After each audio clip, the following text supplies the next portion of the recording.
नमस्कार। चलिए आज चलते हैं 16वीं शताब्दी में और हिंदी साहित्य के एक बहुत ही गहरे, बहुत ही खास हिस्से को समझने की कोशिश करते हैं। तो शुरुआत एक सवाल से करते हैं। एक ऐसा सवाल जो आज की हमारी पूरी बातचीत की जड़ है। और कमाल की बात यह है कि इसका जवाब आज से कोई 500 साल पहले एक बहुत दूर की सोचने वाले कवि ने दे दिया था। अब देखिए, किसी कविता को समझना हो ना, तो उसके कवि को समझना बहुत जरूरी हो जाता है। और हम बात कर रहे हैं मलिक मोहम्मद जायसी की। एक ऐसे इंसान जिन्होंने जो दुनिया को उनकी कमी लगती थी, उसी को अपनी सबसे बड़ी ताकत बना लिया। तो मलिक मोहम्मद जायसी जो थे, वो सूफी परंपरा के एक बहुत माने हुए कवि थे। और उनकी ज़िंदगी के जो तजुर्बे थे, खासकर जो उनकी अपनी शारीरिक परेशानियां थीं, उन्होंने उनकी सोच और उनकी शायरी पर एक बहुत ही गहरी छाप छोड़ी। उनका समय था 15वीं-16वीं शताब्दी का, और उसी दौर में लिखी उनकी कविताएं आज हिंदी साहित्य की नींव का पत्थर मानी जाती हैं।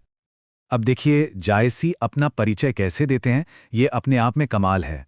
वो बड़ी बेबाकी से कहते हैं, एक नैन, मतलब मेरी एक ही आंख है।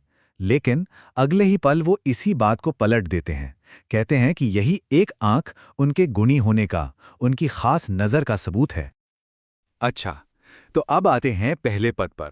और यहाँ जायसी एक से बढ़कर एक मिसालें देते हैं, ये बताने के लिए कि किसी भी चीज़ की असली कीमत तब तक नहीं होती जब तक उसमें कोई कमी या खामी ना हो।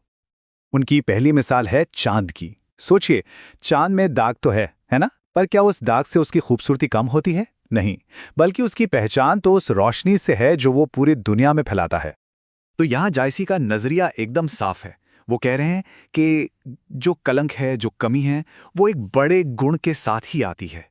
और शायद उसी कमी की वजह से वो गुण और भी ज्यादा चमकता है। इसी बात को वो आगे बढ़ाते हैं आम की मिसाल देकर। कहते हैं कि जब तक आम की डाली में ढाब यानी एक तरह का घाव या निशान नहीं लगता, तब तक उसमें से वो मन मोह लेने वाली सुगंध नहीं आती। तो यहां भी वही बात, एक चोट, एक निशान, एक कमी, और उसी से पैदा होती है एक खूबसूरती, एक मीठी सी महक। और उनकी आखिरी मिसाल तो और भी जबरदस्त है, सोने की। वो कहते हैं कि कच्ची धातु सोना कब बनती है? जब तक उसे धौंकनी में तपाया ना जाए, जब तक वो आग की परीक्षा से ना गुजरे, तब तक वो कुंदन नहीं बन सकती। तो इन सारी मिसालों के बाद जायसी अपनी बात पर लौटते हैं। वो कहते हैं कि मेरी ये एक आंख कोई कमी नहीं, बल्कि एक आईने की तरह है, एक साफ निर्मल आईना जिसमें चीजों का असली रूप, उनकी हकीकत दिखाई देती है। अब चलते हैं दूसरे पद की तरफ। यहां बात एक कदम और आगे जाती है। अब बात होगी जिंदगी और मौत की, और उस विरासत की जो इंसान पीछे छोड़ जाता है। यहां जायसी बिल्कुल साफ साफ बताते हैं कि उन्होंने ये कविता क्यों लिखी। वो कहते हैं कि मैंने इसे अपने कलेजे के खून से सींचा है, ताकि दुनिया में मेरी कोई निशानी तो रह जाए। और फिर वो एक के बाद एक ऐसे सवाल पूछते हैं जो दिल को छू जाते हैं। वो पूछते हैं, कहाँ है वो महान राजा रत्नसेन? वो फिर पूछते हैं, कहाँ है वो सुल्तान अलाउद्दीन? मतलब बड़े बड़े बादशाह, बड़े बड़े सुल्तान, कोई हमेशा के लिए नहीं रहता। और कहाँ है वो खूबसूरत रानी पद्मावती, जिनकी सुंदरता के चर्चे थे? समय के आगे सब कुछ फीका पड़ जाता है। और यहीं पर इस कविता का, इस पूरी सोच का सार छिपा है।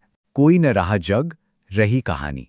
मतलब दुनिया में कोई नहीं रहा, इंसान चले गए, पीछे रह गई तो सिर्फ उनकी कहानी। तो फिर जायसी इन दो पदों के जरिए हमें आखिर बताना क्या चाहते हैं? उनका असल संदेश क्या है?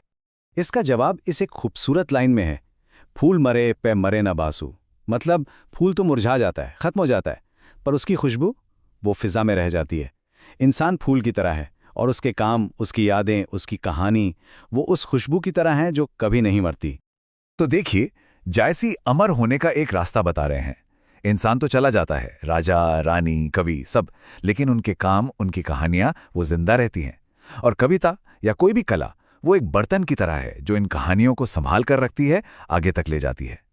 आखिर में जो चीज मायने लगती है वो है वो खुशबू जो कोई अपने पीछे छोड़ जाए। और यही बात हमें एक आखिरी सवाल पे लाके छोड़ देती है। एक ऐसा सवाल जो उस कवि ने 500 साल पहले पूछा था, पर आज भी उतना ही सच है, उतना ही गहरा है।